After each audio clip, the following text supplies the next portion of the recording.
Dan upaya kita sebagai seorang muslim dan muslimah adalah saling nasihat menasihati. Dan ilmu itu akan bermanfaat bagi orang tersebut apabila dia mengamalkan ilmunya dan berusaha untuk komitmen di atasnya. Dan memang duri-duri tajam merintangi di jalanan. Duri-duri merintangi jalanan. Dan katanya kerikil-kerikil tajam berserakan di jalan. Banyak tantangan di dalam komitmen di atas tali agama Allah Subhanahu wa ta'ala. Dan banyak kesulitan.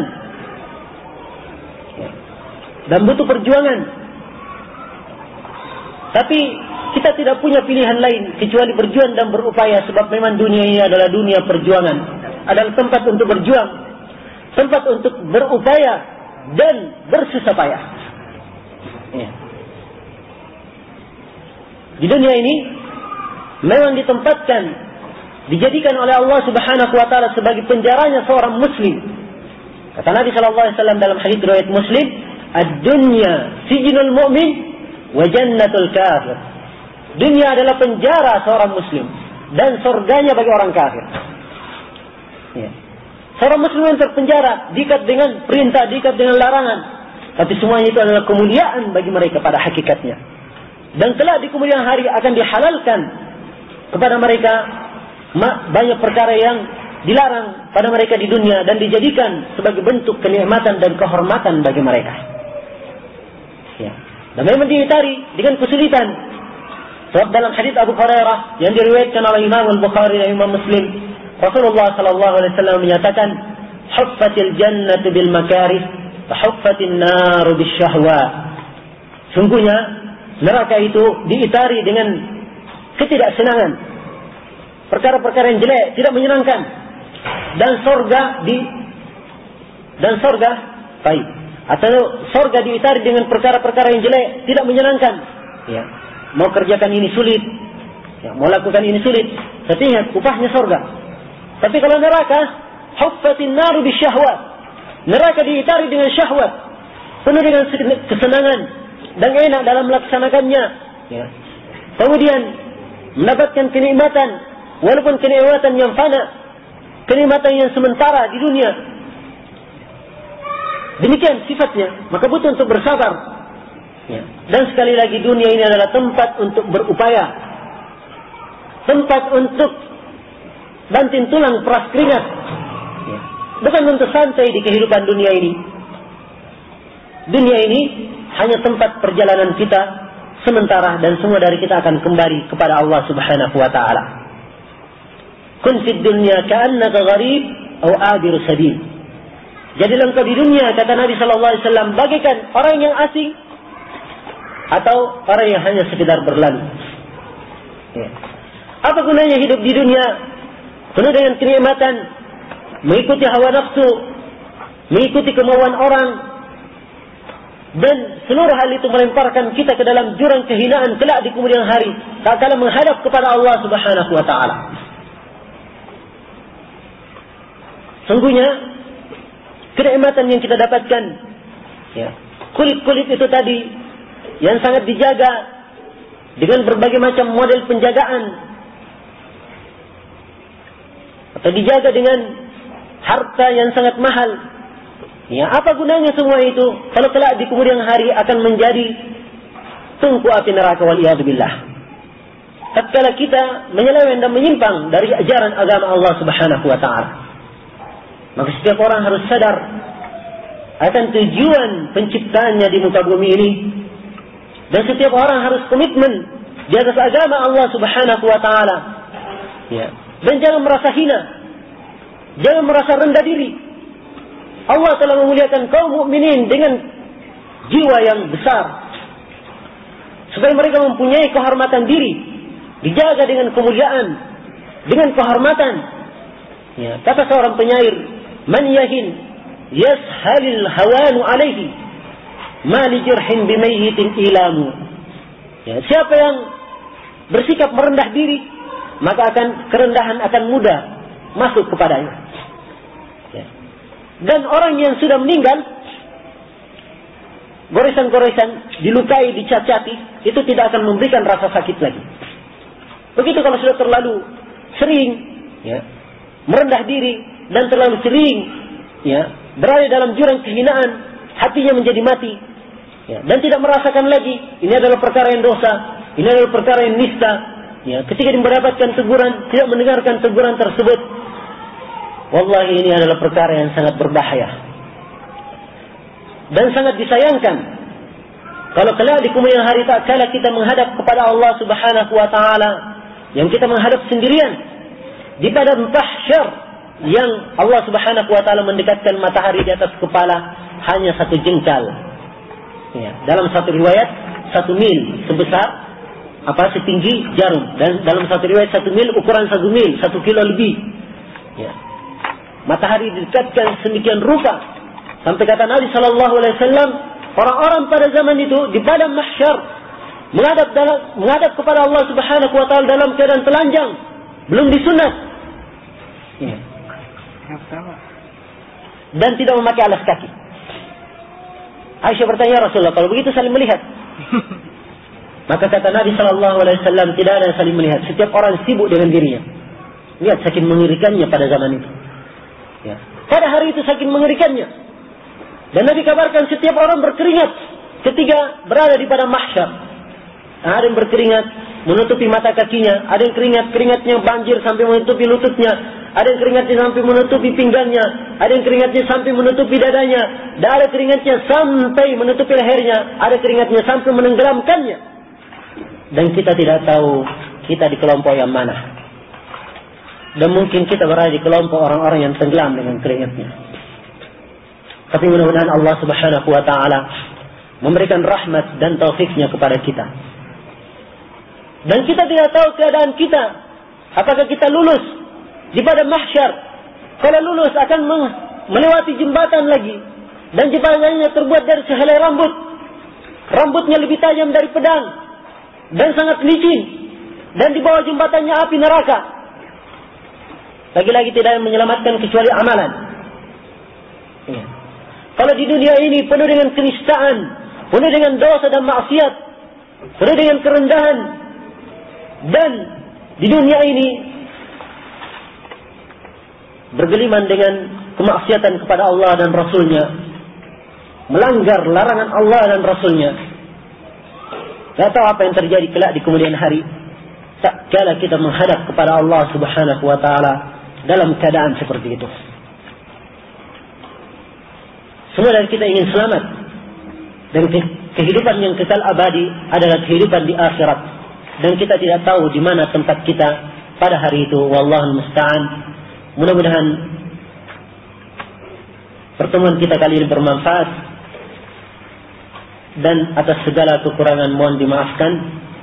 Dan saya harapkan pada pertemuan daurah ini selama 1 pekan bisa membawakan manfaat kepada kita bersama, dan memberikan bekas di dalam hati yang kemudian bisa direalisasikan di dalam kehidupan dan mewarnai gerak-gerik kita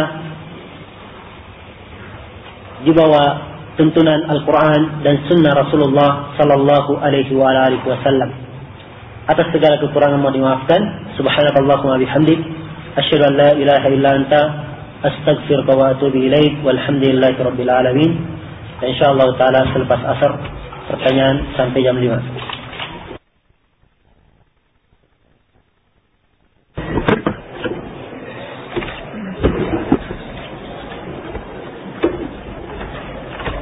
Alhamdulillah wa kafa wa salaman wa salatan ala ibadihi alladhina istafa wa ala alihi wa sahbihi wa man ittafa amma ba'd.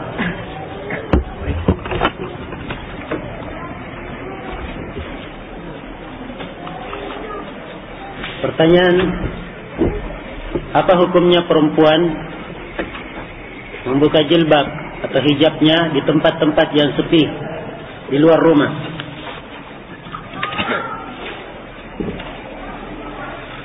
Membuka jilbab atau membuka hijab di luar rumah kalau tanpa keperluan dan membukanya di tempat yang bukan aman dari fitnah, itu artinya dia telah membuka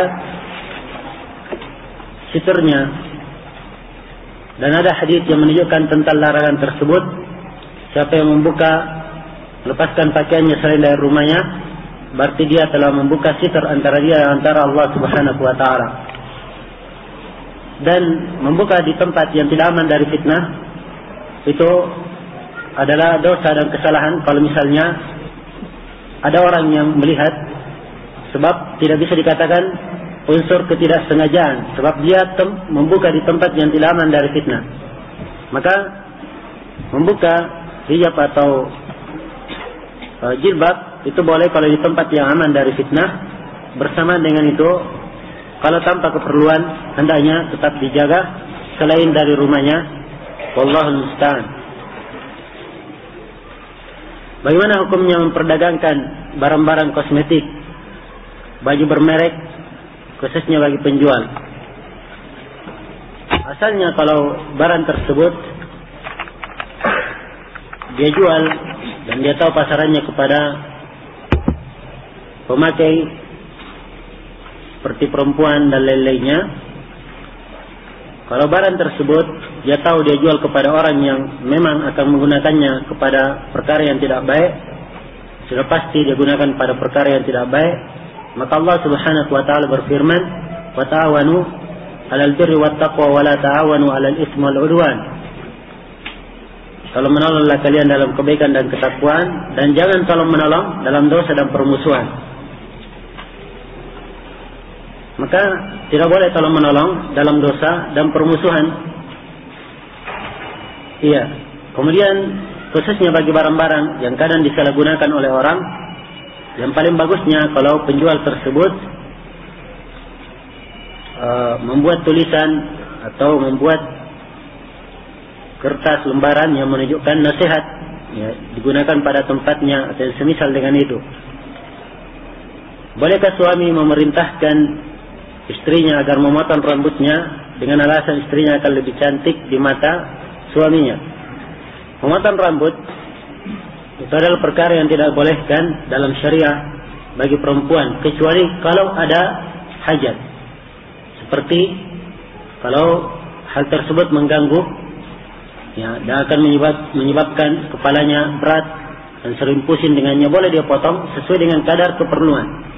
Atau rambutnya terlalu panjang sehingga mengganggu, boleh dipotong dengan kadar keperluan. Kalau tidak ada keperluannya, maka hendaknya jangan dipotong, dan sebagian para ulama menyebutkan bahwa hukumnya adalah haram untuk dipotong. Apakah saya berdosa jika menyakiti hati seseorang dengan cara putus karena mengetahui pacaran itu terlarang? Itu bukan berdosa, justru berpahala. Iya. Pertama, melepaskan diri Anda dari dosa. Kemudian yang kedua, melepaskan diri dia dari dosa. Maka cara yang paling bagus, ya, kalau memang tidak ingin sakit hati, ya, maka kawin saja, selesai. Ya. Sebagaimana yang telah disebutkan. Apakah biro jodoh diperbolehkan dalam syariat? Apa itu biro jodoh? Mengatur masalah perkara. Modelnya bagaimana? Itu perlu dirinci. Ya. Ada pun yang dilakukan oleh sebagian orang, ya, dalam bentuk di sebagian yayasan-yayasan hizbiyah, seperti foto-foto akhwat yang ikut pelajaran ngaji sama dia, diambil fotonya, kemudian dikoleksi. Ya, nanti ikhwah yang mau melamar nanti diperlihatkan sisa mili. Ini adalah cara-cara hizbiyah dan tidak dibenarkan oleh syariah. Nah, mana ada nazar lewat foto? Tidak pernah ada seperti itu. Foto pada hukum asalnya adalah haram. Ya. Dan lucunya ini dilakukan oleh sebagian orang yang mengaku berilmu dan berada di atas jalan para ulama salaf. Dan para ulama salaf berlepas diri dari perbuatan yang seperti itu. Manakah lebih baik antara wanita yang tidak berjilbab tapi pakaiannya sopan, selalu memakai baju dan rok panjang, ataukah wanita yang memakai jilbab helm dengan pakaian yang ketat? Sebab saya mendengar bahwa wanita yang tidak berjilbab itu merasa lebih baik dari orang yang berjilbab seperti itu. Jadi lihat kadarnya. Ya, dua-duanya sebenarnya ada bentuk kesalahan, tetapi orang yang tidak berjilbab itu jauh lebih tidak baik. Sebab ya bentuk pelanggarannya lebih banyak. Adapun kalau dia berjilbab kemudian pakai ketat, pelanggarannya satu. Ya, kalau dia mempunyai pelanggaran, yang tidak berjilbab mempunyai banyak pelanggaran. Yang mempunyai banyak pelanggaran, maka semuanya melanggar, tetapi yang tidak memakai jilbab itu lebih melanggar. Ya, wallahu taala alam. Bolehkah wanita menggunakan baju rumah atau daster berupa celana atau rok, celana yang corak dan warnanya dikhususkan untuk wanita? Apakah ada unsur tasyabbuh di dalamnya, baik tasyabbuh bil rijal maupun tasyabbuh bil kuffar? Tentang masalah tasyabbuhnya, dilihat jenis pakaiannya. Kalau dia khusus untuk perempuan, ya, maka tidak apa-apa digunakan. Kalau itu adalah pakaian yang biasa dan tidak digunakan oleh orang-orang kafir, ya, tidak apa-apa digunakan di dalam rumah kalau pakaiannya sopan. Sebab perempuan pun di dalam rumahnya, ya, perempuan bersama mahramnya itu tidak boleh memakai pakaian-pakaian seperti rok mini atau pakaian yang menampakkan auratnya sampai ke betis, sampai ke paha misalnya, ya, dan seterusnya. Dia hanya menampakkan apa yang biasa nampak, seperti tangannya sampai ke siku, sampai ke lengan, lehernya, kemudian rambutnya, mukanya, atau kakinya sampai ke betis, dan yang semisal dengan itu. Apakah termasuk libas asyuhrah bila wanita memakai barang atau baju yang indah dalam pandangannya dan dia merasa cantik dengannya? Tentang memakai baju tersebut, ukurannya kita sudah sebutkan. Libas asyuhrah, kalau pakaian itu tidak digunakan orang, dia pakai atau digunakan tapi sedikit dan dia pakai dengan bentuk bersombong. Kalau pakaiannya bagus dan banyak digunakan orang dan itu biasa, tidak apa-apa.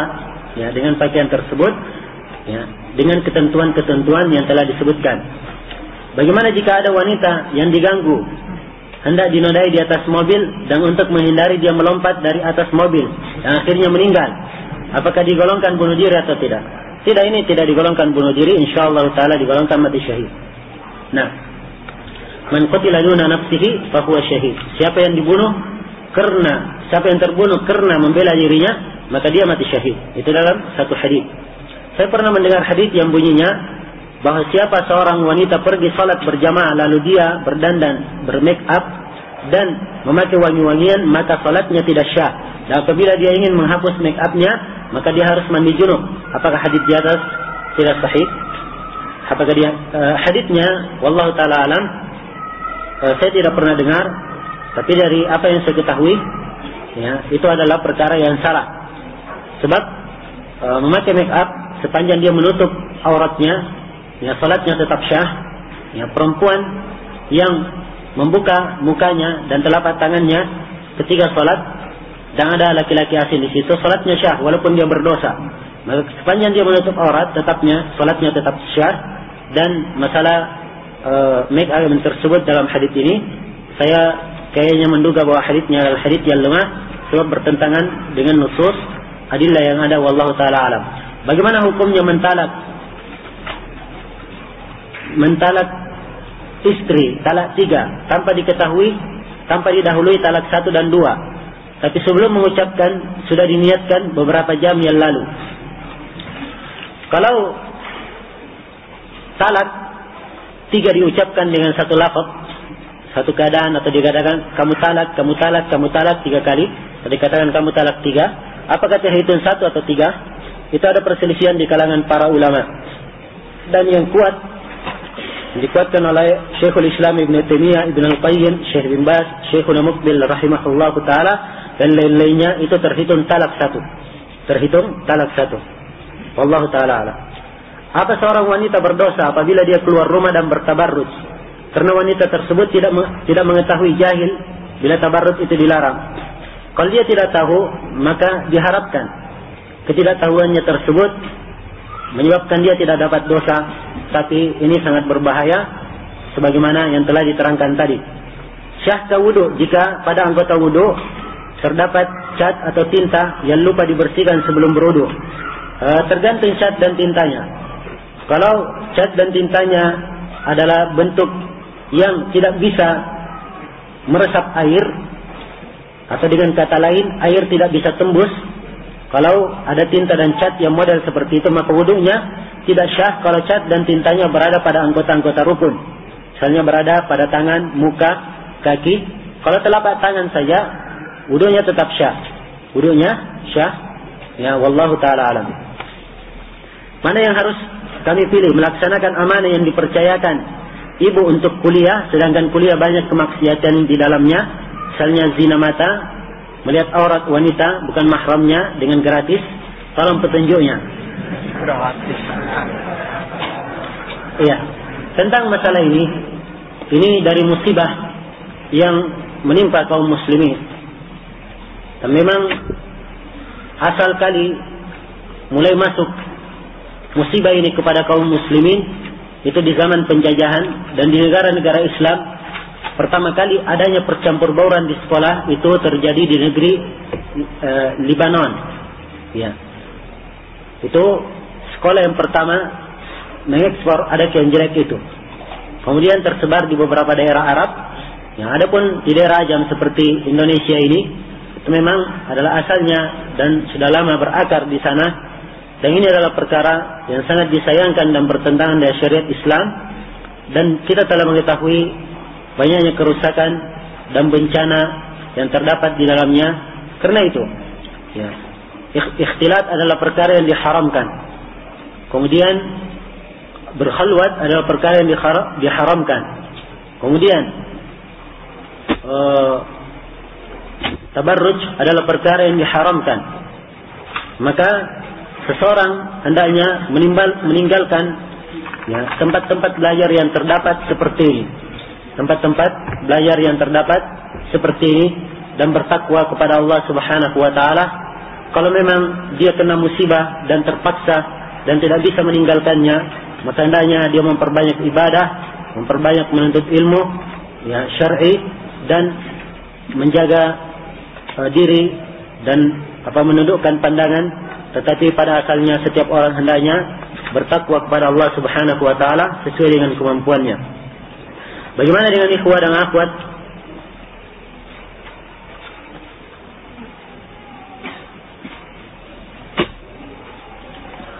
Apakah kami akan ditanya tentang keadaan teman kelas kami yang tidak berhijab? Sulit bagi kami menasihati karena tidak berhijabnya mereka. Tentang masalah tersebut, ya, dalam amar ma'ruf nahi mungkar itu mempunyai uslub dan mempunyai qawaid dan dhawabit. Maka seorang apabila dia mampu menasihati, maka dia nasihati ya, sesuai dengan kemampuannya, dan mudah-mudahan Allah Subhanahu wa taala memberikan pahala dengannya. Tetapi kalau dia tidak mampu, maka la yukallifullahu nafsan illa wus'aha. Allah tidak membebani seorang kecuali sesuai dengan kemampuannya. Apakah boleh bekerja sama dengan akhwat dalam melaksanakan suatu kegiatan sosial kebaikan yang memungkinkan terjadinya ikhtilaf? Ya. Segala sesuatu yang menyebabkan terjadinya ikhtilaf, maka itu adalah perkara yang diharamkan.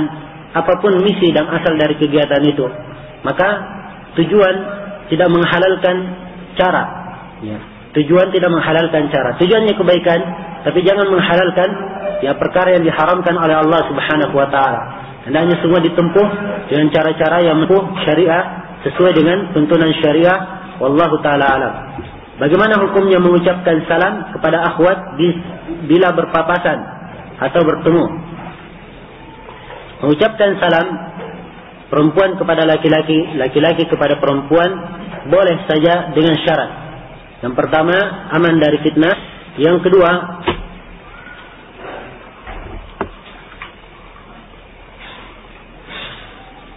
kedua tidak menyebabkan adanya penyakit yang muncul di dalam dada atau sesuatu hal yang lain yang muncul dalam dada karena perbuatan tersebut. Iya, ada sebagian sahabiat yang pernah datang kepada Nabi sallallahu alaihi wasallam dan sahabiah tersebut memberikan salam kepada Nabi, ya, dan Nabi menjawabnya, maka boleh saja sepanjang aman dari fitnah. Tetapi pada saat ini, ya, khususnya apalagi pertemuan misalnya laki-laki dengan perempuan atau akhwat yang tidak dia kenal dan seterusnya memberi salam, itu bisa memberikan fitnah, ya, dan khusus perempuan suaranya adalah kadang bisa membawakan fitnah, ya, karena itulah dikatakan bahwa perempuan itu tidak boleh menundukkan atau melembutkan suaranya, dan al-mar'atu aurah, perempuan adalah aurat, idza kharajat istasyrafaha syaitan, kalau keluar maka dia akan dibuat indah oleh syaitan, ya. Semua hal ini menunjukkan bahwa utamanya bagi perempuan tidak mengucapkannya, ya. Wallahu taala alam. Apakah menikahi janda itu termasuk sunnah? Dengan dalil bahwa kebanyakan istri Rasulullah sallallahu alaihi wasallam janda, ya. Nabi bisa dihukumi seperti itu, sebab Nabi sallallahu alaihi wasallam berucap dalam hadis beliau ketika Jabir radhiyallahu taala anhu ingin nikah, maka Jabir nikah dengan janda, ya, maka Nabi berkata, tidakkah kamu nikah dengan perempuan yang masih perawan, ya, kamu bermain-main dengannya dan dia bermain-main denganmu, ya, dan seterusnya. Tapi Jabir mengatakan bahwa saya ditinggalkan oleh ayahku, beberapa orang saudara, dan butuh orang yang mendidiknya. Maka nikah dengan janda itu juga boleh sepanjang ada maslahat dan kelihatan bentuk kebaikannya. Tapi kalau dia nikah dengan gadis yang masih perawan, maka itu yang dituntunkan oleh Rasulullah sallallahu alaihi wasallam. Berapa lama waktu menadar tersebut? Apakah cukup beberapa detik saja, 1 menit, 3 menit, atau berapa lama? Ya, berapa lamanya itu ukurannya kembali kepada kebiasaan. Jadi ukurannya sebagaimana yang dikatakan dalam hadis, falyanzur ila ma yad'uhu ila nikahiha. Hendaknya dia melihat kepada apa-apa yang bisa menyebabkan dia menikahinya. Ya, jadi dia melihat, ya, sepanjang dia sudah perhatikan, ya, wajahnya dan sudah perhatikan apa-apa yang dia kira sudah cukup, maka sudah cukup, ya, dari apa-apa yang biasa nampak, Ya. Ada kadang sebagian orang berlebihan dalam nazar, kadang perempuannya disuruh pakai pakaian ketat, kemudian dinazar dan seterusnya. Ini dari perkara-perkara yang berlebihan, ya, di dalam syariah. Wallahu taala alam. Maka nazar itu, ya, boleh saja dan diukur sesuai dengan keperluan, tidak terhitung menit. Ya, karena itu ada disebutkan dalam masalah fikih bagaimana hukumnya mengulangi nazar. Ya, nazar pertamanya mungkin dia malu-malu melihat dan tidak kelihatan jelas, ya, akhirnya dia minta diulangi lagi, ya. Maka para ulama mengatakan boleh saja diulangi berdasarkan keumuman hadis tersebut, tetapi ingat jangan sampai berlebihan. Ada sebagian orang nazar, ya, dan kurang ajar, ya. Tolong berdiri dulu, ya, balik kanan, balik kiri. Ada bukan nazar, ya, tapi ini memuaskan syahwat. Dan dibedakan antara orang yang nazar dan orang yang memuaskan syahwat, ya. Dan disebutkan oleh para ulama bahwasanya orang yang nazar itu dia tidak boleh nazar dengan nazar taladdud, nazar untuk berledat-ledatan atau untuk memuaskan syahwatnya. Dia nazar melihat sesuatu yang dia perlukan, cukup, selesai, ya. Adapun dia nazar takjub, kagum, lama, yang menatap dan seterusnya, ini semuanya memuaskan, dan ini adalah perkara yang terlarang. Wallahu taala alam. Apakah ada beda antara nazar melihat dengan ruqyat? Ya. Beda, ya, nazar itu melihat kepada perempuan. Kalau ruqyat itu, ya, ruqyat hilal, ya. Dan bagaimana urutannya pada saat melamar?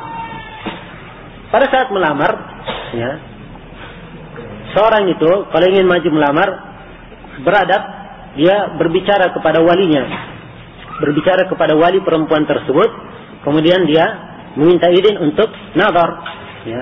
Dan kalau sudah nazar, ada kesetujuan cocok, ya, boleh berbicara tentang akad nikah dan seterusnya, ya.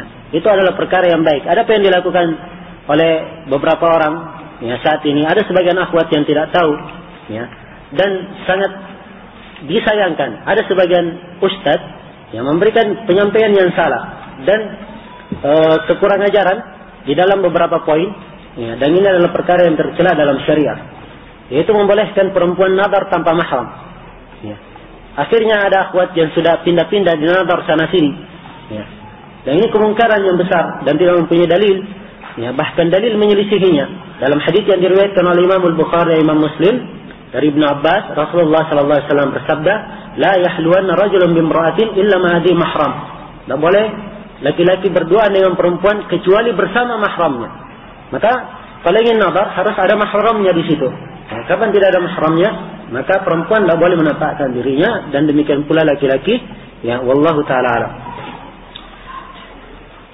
Apa hukumnya terhadap seorang atau terhadap sebagian akhwat yang menjaga hijab, wajah dan muamalah hanya pada ikhwah, tapi pada pria awam, ya mereka berikhtilaf. Ini apa namanya? Apakah syariat itu hanya berlaku untuk di depan ikhwah saja? Ya. Itu adalah perkara yang aneh. Nah, perkara yang aneh. Maka semua syariat ini dilakukan secara umum. Ya. Terapkan Islam itu secara keseluruhan. Ya ayyuhalladzina amanu udkhulu fis-silmi kaffah. Wahai orang-orang yang beriman, masuklah ke dalam Islam secara sempurna. Ya. Dan menunjukkan ketidakikhlasan juga. Ya, apakah hanya ingin dilihat ikhwah saja? Ya, kemudian di depan ikhwah dia menutup, tapi di depan orang awam dia tidak melakukannya. Ini adalah menunjukkan suatu bentuk ketidakikhlasan. Wallahu ta'ala alam. Maka hendaknya bertakwa kepada Allah subhanahu wa ta'ala orang-orang yang melakukan hal ini. Bagaimana cara menghadapi orang tua yang melarang anaknya untuk berhijab dengan cadar dan purda, dan mereka juga mengancam menyuruh membuka seluruh hijab. Asalnya seorang perempuan apabila mendapatkan halangan dari orang tua, maka dia menyampaikan dengan cara hikmah dan lemah lembut. Dan ikhwah dan akhwat, saya nasihati dalam mengamalkan setiap perkara agama, tolong dihafalkan dalil-dalilnya. Kalau tidak pandai menghafal, ditulis dalilnya, supaya kalau dia menghadapi orang tuanya, dia bisa memperlihatkan ayat-ayat Al-Quran, hadits-hadits Rasulullah SAW, sehingga mereka yakin. Ya. Dan cara menasihatinya pelan-pelan. Ya. Kalau hari ini tidak bisa masuk, mungkin besok masuk. Ya. Kalau hari ini mungkin besoknya belum bisa, maka lusa, dan seterusnya. Maka butuh dengan hikmah, ya. Setapak demi setapak, setangga demi setangga, sampai bisa naik. Ya. Bagaikan orang yang mau naik ke atas rumah, ya tidak mungkin kan, langsung lompat ke atas. Ya. Bisa jatuh, apalagi kalau rumahnya tinggi. Ya. Tapi dia harus menapaki tangga demi tangga sehingga bisa naik. Pertama dia berbicara dulu dengan orang tua. Ya. Kita ini, misalnya dia katakan, kita ini beragama apa? Beragama Islam, harus mengikuti apa? Ya, dia akan sebutkan, pasti mengikuti Al-Quran dan Sunnah. Ini ada hadits-hadits, bunyinya begini. Sampaikan saja. Terus bagaimana kira-kira pemahamannya terhadap hadits ini? Bahkan hadits tentang kewajiban hijab. Ya. Dia dengarkan, dia tidak bisa lari. InsyaAllah ta'ala dinasihati sambil menjaga, dinasihati dengan perkara-perkara yang kira-kira orang tua tersebut banyak berpikir ke sana. Biasanya orang tua itu hanya memikir masalah dunia. Ya, maka diingatkan bahwa ini masalah agama, dan yang memberikan rezeki kepada kita adalah Allah Subhanahu wa taala.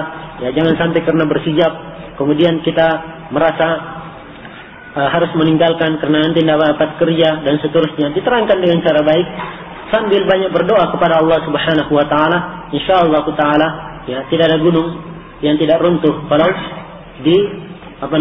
diambil terus, ya kerikil demi kerikil dicabut, ya batu demi batu dicabut, ya bisa runtuh gunungnya. Insyaallah taala kalau seorang bersabar, ya di dalam menasihatinya. Ya. Bolehkah ikhwah dan akhwat yang bukan mahram berkomunikasi, berbicara dan saling menundukkan pandangan? Ya. Dan akhwat memakai hijab dan purdanya? Tidak boleh. Ya. Allah Subhanahu wa taala berfirman, "Wa idza sa'altumuhunna fas'aluhunna min wara'i hijab." Apabila kalian meminta sesuatu kepada mereka, maka mintalah di belakang hijab. Tidak disuruh berjumpa langsung, ya, tapi diminta di belakang hijab. Ya. Maka ini adalah perkara yang tidak boleh dan bergampangan. Ya. Perkara yang tidak boleh bergampangan. Iya, tadinya nundukkan pandangan, begitu serius bicara sudah, ya, saling mengangkat pandangan. Nah, dan demikian asalnya, ya, asalnya seperti itu, asalnya berbicara, ya, berbicara. Setelah itu senyum, ya. Setelah asalnya berbicara, kemudian memandang. Setelah memandang senyum, ya. Setelah senyum, ya janji ketemu di mana. Akhirnya setelah itu, ya lebih parah lagi. Ya, demikian syaitan itu pandai setapa demi setapa. Waktu sekarang mungkin, bagus begini. Ya saya mungkin bagus saya nasihati akhwat itu dah. Saya telepon dulu. Ya asalnya telepon bagus. Ya bicara, ya menasihati. Lama kelamaan, ya telepon lagi ya. Ya. Sudah itu memberi salam. Akhirnya sampai ketemu. Ya dan ini semua adalah jerat-jerat syaitan yang harus diwaspadai. Ya jangan sampai seorang jatuh di dalam fitnah. Dan ya sungguhnya fitnah itu kita berhati-hati dengannya, dan jangan seorang pun merasa aman dan merasa suci hatinya. Lihat para istri Nabi dan para sahabat. Fas'aluhunna min wara'i hijab. Mintalah dari belakang hijab. Dalikum athaharu liqulubikum wa liqulubihinna. Sebab itu lebih suci bagi hati kalian dan hati mereka.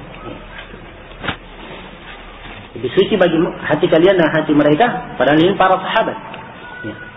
Apakah semua istri para sahabat berhijab? Bagaimana kalau istri mereka tidak mau berhijab? Apakah istrinya diceraikan? Bagaimana halnya dengan kita sekarang? Ya. Saya nggak tahu tentang qadiyah ain dalam masalah ini. Cuman masalah seorang istri kalau diperintah sama suami, asalnya dia taat kepada suaminya. Sebab suami bertanggung jawab penuh terhadap istri dan akan dimintai pertanggungjawaban di depan Allah Subhanahu wa taala. Kalau dia melihat pada istrinya ada gejala, dia tidak bisa dinasihati dan tidak bisa ia mempertanggungjawabkan masalah-masalah atau tidak berhijab, ya. Dia tidak berhijab, tidak menutup auratnya, kemudian tidak mau dinasihati, ya, maka asalnya hidup berumah tangga itu untuk menjalin, untuk menumbuhkan ketaatan, ya, kepada Allah Subhanahu wa taala, ya. Maka kalau dia melihat ada perceraian, maka itu adalah udzur syar'i, adalah udzur yang syar'i apabila dia melakukannya setelah menasihati dan seterusnya. Bagaimana kalau seorang wanita hanya menutup muka? Sudah yang tadi. Disebutkan wanita yang berpakaian tapi telanjang tidak akan masuk surga. Apakah ini berarti kekal di neraka? Bukan berarti kekal di neraka. Itu kalimat tidak akan masuk surga menunjukkan kerasnya dan lamanya siksaan. Ya. Adapun kekal di dalamnya dirinci. Kalau dia orang yang bertauhid, dia disiksa sesuai dengan kadar dosanya dan insyaallah, ya, terakhirnya akan masuk surga. Dan kalau dia adalah orang yang berbuat kesyirikan, maka akan kekal di dalam neraka selama-lamanya. Bolehkah seorang akhwat yang berjilbab bekerja sebagai penjual di toko miliknya yang dimana pembelinya adalah laki-laki dan perempuan? Dan bolehkah kita membatalkan? Ya. Tentang masalah jual beli itu adalah perkara yang boleh apabila, ya, ada penjagaan atau ada dia bisa menjaga jarak antara pembeli dan antara dia dan pembelinya, ya. Dan juga syarat yang tentunya harus dipenuhi, yaitu dia dalam keadaan berhijab sempurna. Dalam keadaan berhijab sempurna. Maka itu adalah perkara yang boleh. Wallahu ta'ala alam. Bolehkah kita membatalkan lamaran kepada seorang akhwat yang telah dilihat wajahnya karena tidak sesuai dengan keinginan kita? Boleh saja, tidak larangan. Ya. Tidak ada larangan. Ya, memang tujuannya nazar itu untuk melihat. Ya, tujuannya nazar untuk melihat setuju atau tidak. Ya. Tapi di sini ada satu poin yang ikhwah kadang bergampangan dan sering membalimi akhwat. Bagaimana bentuknya? Ya. Ada orang yang sudah diberi gelar Abu Nazar. Ya. Tukang nazar. Sebab sudah banyaknya dia pindah-pindah menazar akhwat. Ya. Hendaknya seorang kalau ingin menazar, ya, dia jangan langsung datang dulu. Ya, paling tidak dia pakai perantara atau pakai mengirim saudara perempuannya atau dia minta kriteria bagaimana sehingga dia bisa pertimbangkan, ya, kriterianya bagaimana, dan kalau dia hendak melihatnya sudah sampai, kan enak lebih dekat, ya, daripada langsung saja akhirnya pindah-pindah sana sini. Itu namanya Abu Nazar. Kerjanya hanya nazar sana sini. Ya, dan itu kadang memberikan celahan tersendiri, akhirnya terkenal di kalangan akhwat dan tidak seorang pun yang ingin dinazar olehnya. Ini kadang terjadi pada sebagian orang. Karena itu hendaknya seseorang, ya, berusaha sebaik mungkin dia pada saat menazar, ya, ingin memberikan maslahat untuk dirinya, tapi jangan juga merugikan orang lain. Jangan merugikan orang lain. Dan akhwat yang dinazar apabila ditakdirkan orang yang menabarnya tidak terima, maka dengan senang hati dan penuh menerima takdir Allah, dia tidak boleh marah. Sebab ini adalah ketentuan dalam syariah. Ketentuan dalam syariah. Ya. Wallahul musta'an. Bolehkah seorang ikhwah atau akhwat salaf menikah dengan selain mana salaf? Bagaimana dengan orang awam? Asalnya memilih teman duduk atau memilih teman bergaul itu hendaknya memilih orang-orang yang saleh. Nabi SAW mengatakan di dalam hadis, "Mathalu jalisis salih wa jalisis su' kahamilil miski wa nafihul qir." Ya, perumpamaan teman duduk yang baik dan teman duduk yang jelek bagaikan orang yang membawa minyak wangi dan meniup api. Kalau teman duduknya baik, dia bawa minyak wangi. Bagaimana pembawa minyak wangi? Mungkin minyak wanginya dijual sama kau, atau mungkin kamu diberi, coba nih minyak wangi saya. Atau paling tidak, kamu cium bau harum dari dia, sebab penjual minyak wangi. Ya kan? Ya, tapi peniup api, mungkin salah tiup, kamu terbakar. Ya. Atau paling tidak, kamu di sekitarnya merasa panas. Ya. Ini teman bergaul saja seperti ini, apalagi memilih teman hidup. Ya. Apalagi memilih teman hidup, maka hendaknya lebih berhati-hati lagi. Ya. Lebih berhati-hati lagi dan mempertimbangkan, sebab ini masalahnya, dia akan hidup berkeluarga di atas mawaddah dan rahmah. Ya, bagaimana bisa bersatu di atas suatu keluarga kalau keyakinan mereka berbeda, ya, asal agamanya berbeda. Ya. Dan Nabi SAW bersabda, ya, al-junudu al-arwahu junudun mujannada, ma'tarafat minha talafat wa ma tanakarat minha talafat. Ya. Ruh itu bagikan pasukan yang berbaris. Ya. Kalau dia saling mengenal, bersatu. Kalau dia saling mengingkari, akan berselisih. Ya. Maka asalnya kalau tidak sama keyakinan, ya, yang satunya orang yang tidak komitmen menjalankan agama, ya, yang satunya meninggalkan sholat, yang satunya bergampangan dalam masalah hijab, ya, tidak sama dan dia memandang semua itu mungkar, ya kapan bisa membangun rumah tangga di atas kecintaan dan rahmat sesuai dengan tuntunan Al-Quran was Sunnah. Ya, karena itulah harus pandai memilih teman hidup. Dan Nabi SAW mengingatkan juga, kalau kesialan itu ada pada sesuatu, maka ada pada 3 perkara, kata beliau. Pada rumah, pada kendaraan, dan pada wanita. Ya, dan pada wanita. Maka harus pandai, ya, memilih, mempertimbangkan. Ya, makanya sebelum maju, ya, jangan langsung asal maju saja. Ya, hendaknya melihat kriterianya bagaimana, minta penjelasan tentang sirah kehidupannya, ya, perjalanan hidupnya atau bagaimana dia, ya, dan seterusnya. Kemudian setelah itu, kalau dia misalnya mantap, ya dia salat istikharah, ya, minta pilihan kepada Allah Subhanahu wa taala, sebab Allah yang lebih tahu yang mana yang paling baik bagi kita. Ya. Dan ini yang saya nasihati bagi setiap ikhwah dan akhwat. Dan apabila telah terjadi pernikahan, hendaknya saling banyak memaafkan, dan kalau berselisih hendaknya banyak merujuk kepada Al-Quran was Sunnah. Ya. Si istri mengerti tugasnya sebagai istri dan mengerti kesibukan suaminya dan penuh, ya, pengertian, dan si suami pun demikian. Ya. Jangan merasa sok terlalu banyak kerja di rumah, ya, kemudian istrinya dibuat seakan-akan tidak ada gunanya, ya, atau digantung saja kayak karton. Ya. Ini adalah perkara yang tidak baik. Ini adalah perkara yang tidak baik. Maka setiap orang hendaknya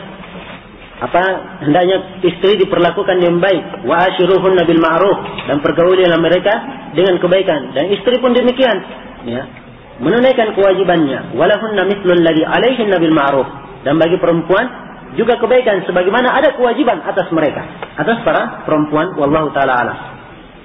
Bagaimana membantah syubhat orang-orang syabab Hizbut Tahrir yang menyatakan bahwa cadar hanya untuk istri-istri Nabi sallallahu alaihi wasallam. Tadi saya sudah jelaskan bahwa perkataan tersebut batil dari 7 sisi, dan kita sebutkan bahwa kadang ada pemikiran seperti ini munculnya, satu, karena kejahilan.